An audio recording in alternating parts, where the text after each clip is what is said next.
Are you excited about getting good restful sleep? Are you excited about making money and inspiring other people and living your dreams? Are you excited to stop Instagramming and start to take care of yourself? Are you excited to leave a toxic relationship that you're scared to leave? And you said that now. Are you really excited to actually start a business? So why haven't you? Why haven't you? There's this pattern that has sort of taken over this generation of spiritual seekers. And it's something that I have seen to hold more people back than anything else. And the reality is, if you think about it, how many books out there are there on personal growth? You have them all and you read half of one, right? I just like to look at the title, you know. In fact, I really appreciate someone writes a book where all I have to do is read the title. It is like, be here now, got it, good, simplify everything for me. No more book needed, right? But if you think about it, what we have done is there's this pattern that I have noticed with people who are well educated, well intended, smart people who are great at helping other people. But when it comes to themselves, what's easier to do is to give or to receive. To give, right? Why? It's less vulnerable. Yeah, it's less vulnerable. So here's a pattern I have seen. You ever done this? What's your favorite self-helper? Power of Now? 4 Agreements? Which one's more? 7 Habits? Yes, we all have our favorite book. And it's like we have a relationship with this book. Like, thank you for existing, right? Have you ever done this? You get the book, you read it, and then you got to that paragraph, then you go like this, like, oh my god, that's it right there. Okay, I should have found this book 20 years ago. I got to get my highlighter. And as you read this paragraph, you think to yourself, I'm one with the universe. I understand past, present, and future. I know why things happen as they did. I forgive my parents and all their ancestors. I know my purpose, why I was born, and I can see the whole plan perfectly laid out in front of me. I'm good. I'm one with God and all that is. Who have ever had that experience? But who has also waking up the next day and you wake up and you're like, what was that thing I read yesterday? What was that? Who has done that? Honestly, I thought we were smart people, so this is a habit or a pattern that I have noticed in myself and also in others, and I call it spiritual entertainment. And if you think about it, there's really no difference between spiritual entertainment and regular good old entertainment. And then I discovered the land of seasonality, and now my expectation for television, a series, is I need at least 1 season per week. And so I started looking around and hear what people are talking about, and I'm like, what is Scandal? I wonder what Scandal is, and I started watching it, and somehow 2 weeks disappeared off my life. I don't know where it went, but at the end of Scandal, I was proud of myself. I did it. No, you didn't. You sat down at your couch, but I had a sense of false accomplishment. You guys know what I'm talking about, right? And then I thought, I do that with self-help books too, but what happens if we don't make it actionable? What is it? Spiritual entertainment. That's what it is. You know, do we really need another self-help book? Do we really need another person to help us use the word purpose? Or what we really need is to apply what we already know? And in fact, if you are really honest, if you think about other personal growth books out there, for the most part, aren't they just helping us remember what we forgot? No one has ever written anything that we didn't already know deep down. We just needed to read it again to remember for the 7 millionth time, right? And so I started to think deeper about this topic of spiritual entertainment. And then I said, I think I have a hunch. There's this whole sort of lie. I think it's literally the word lie is the right word that comes to mind. Like the cliche said, fear is the opposite of love. Now we are smart people, and hopefully I won't scar you with talking about basic high school algebra because that was a very traumatic time in my life. But it's almost like it has become an equation: 1 over love equals fear, or 1 over fear equals love. So, and when I just think about love in my thoughts, and I will never have a crisis.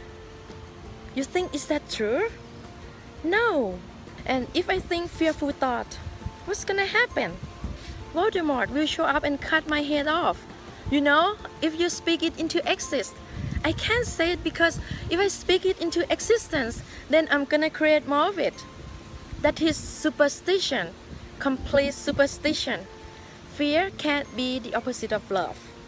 What we have done is we have demonized it, and for us human beings, we always like to demonize something, and it is fundamentally mindset, which is the level of consciousness. There is the right way and the wrong way, instead of a holistic approach, which the whole concept of a holistic approach is what? The body can heal itself. And many times it's not about like getting rid of all the bacteria that may be in the gut. It's about adding the right ones. So it's a holistic approach. You know, I remember the one time I was at a Bible study and we started talking about Judas. You guys know Judas, right? So Judas betrayed who? Betrayed Jesus, resulting in what? His crucifixion. So they were going on and on about, oh my God, Judas betrayed our Lord and Savior and this and that. And all this whole stuff, he's a bad person, really hating on the guy. And I was like, hold on a second, what's the whole Christ mythology about? Regardless of your religious belief, if you look it as a mythological story, what is the arc about? It's about death and rebirth. There's 3 words that the Christians use on Easter. He is risen, right? And it's like that's what gives them this faith of like, oh my gosh, what was dead is not alive. It's archetypal, just like I don't know the phoenix rising from the ashes. Does that make sense? And I said, you guys celebrate his resurrection brought to you by Judas. How could you hate this man? This man had the hardest assignment of all. But we demonize because it's scary. Does that make sense? But we have done the same thing in the spiritual conversation with the word fear and the word ego. The ego has become the new devil. Have you noticed? It's like ego, edging God out. The problem is, think about it. What's the purpose of ego? Survival, self-identification. There's a big difference between a woman and my wife. There's a big difference between a bank account and my bank account, right? How about this? If we don't like ego, then we should have spirit banking, where you check. When it gets deposit, it goes wherever spirit wills. We need structure. We need form. We must have sort of self-identification. And also within that is the concept of fear. Where does fear stem? Where does it come in the body? Where is it triggered in the body? Brain? What part of the brain? It's called amygdala. Repeat after me. Amygdala. What happens when the amygdala fight or flight response triggers? What happens? Cortisol. Cortisol, adrenaline. What happens to digestion? Shut off. But why? Well, digestion shuts down. There's a purpose for that. And back in the day, if you get fight or flight and your life is in danger, it's much more powerful to run from the tiger than digest the bird. Which one's gonna save your life? the digestion or the running. So it's a necessary response. And if you think about this, why is there adrenaline and cortisol in the body? What's the purpose? Same reason. Does it make sense? Except for in the past, when the fight or flight response would be triggered, what would happen? We would run. We would lift something. We would use our body, and all of it would be used up. And it had a purpose. And it was every once in a while that something like that would be triggered. Well, nowadays we consume as much information in 1 week as our ancestors of only 100 years ago consumed in their entire life. So, if you look at the amount of content that we are consuming on a daily basis and over, you know, Instagram, Twitter, Facebook, Snapchat, whatever it is that you are watching and reading is like completely overwhelming. So we are constantly in fight or flight, and it was demonstrated by the stress conversation. So is fear really unloving? What's the purpose of fear? Protection. What about freedom? We got it. We are terrified of it. What do you mean? Quit my job? I might be broke, homeless. No one will like me. And then what I do is, I be on the street, and then I'm just gonna die. But then my soul won't go to the heaven or hell. I be so hated and filled with so much guilt and shame that my soul will be chosen by God to spontaneous combust and cease to exist from all existence now and forevermore. That's what's gonna happen if I quit my job. What? Hello? We live in an abundant culture, you know. If you really think, if we really felt our passion, our dreams, and really put, you know, went all in something that you're gonna spontaneous combust and die. If you really think about it, have there been times in the past where you thought all was lost and you realized, I just found everything? So why don't you trust it? Why don't we trust it? Why are you not doing the thing that you are afraid of? Because what we are finding out in cutting edge science, there's a great book called The Molecules of Emotion by Dr. Candace Pert. When you take courageous action, when you start to tell the truth, when you start to engage life in a different way, it changes your biochemistry. So I always say, telling the truth and doing what you love, even though you are afraid, are some of the best natural antidepressants on the market. Think about that. Have you ever just had something that you wanted to say and then you finally said it? How do you feel? Better than Xanax. And what is the difference between anxiety and exhalation? What if they are the same thing? It's just the meaning that you give it. Think about it. Excitement, you get the same adrenaline rush. This is not going in the right direction. And excitement is what? Positive expectation. So what we realize is it's one of the reasons why we are stressed is because we are not doing the thing that we know we need to do the most. And by the way, the thing that you know you need to do the most is the thing that scares you the most. Are you following me? And you are not gonna die from it. Come on. You will not die if you stop Instagram for a week or two. I know all about social media burnout, and the reality is your community will support you and rally behind you. I guarantee it. But we stay because of certainty. We stay because our survival mechanism says, if you change any behavior, you are gonna die.